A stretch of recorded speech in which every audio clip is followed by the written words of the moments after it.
భారీ వర్షాలు వరదల నేపథ్యంలో సహాయక చర్యలు చేపట్టేందుకు ఎన్డీఆర్ఎఫ్ బృందాలు విజయవాడకు చేరుకున్నాయి. తమిళనాడు నుంచి 3, పంజాబ్ నుంచి 4, ఒడిశా నుంచి 3 ఎన్డీఆర్ఎఫ్ బృందాలు చేరుకున్నాయి.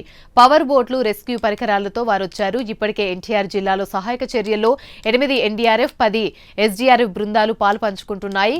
వాయు మార్గం ద్వారా సహాయక చర్యల్లో హెలికాప్టర్లను పాల్గొంటున్నాయి. మరి కాసేపట్లో మరో 4 హెలికాప్టర్లు విజయవాడకు రానున్నాయి.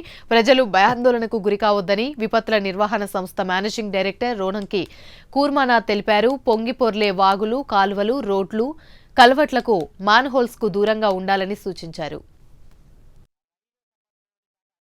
ఫ్లడ్ సిచ్యుయేషన్ చాలా తీవ్రంగా ఉంది. దాంట్లో చాలా మంది జనాలు స్టాండ్ అయిపోయారు. వాళ్ళకు కావాల్సిన ఫ్లడ్ రిలీఫ్ మెటీరియల్ కానీ, లేకపోతే అక్కడ వాటర్ మధ్యలో ఇరుక్కుపోయిన వ్యక్తుల్ని రెస్క్యూ చేయడం కోసము సెంట్రల్ గవర్నమెంట్ నుంచి, స్టేట్ గవర్నమెంట్ నుంచి కోఆర్డినేట్ చేసుకొని సివిల్ ఏవియేషన్ మినిస్టర్ గారు రామ్మోహన్ నాయుడు గారు అక్కడ ఢిల్లీ లెవెల్లో, ఇక స్టేట్ లెవెల్లో చీఫ్ మినిస్టర్ గారు కోఆర్డినేట్ చేసి ఎన్డీఆర్ఎఫ్ ఫ్లైట్ని రప్పించారు.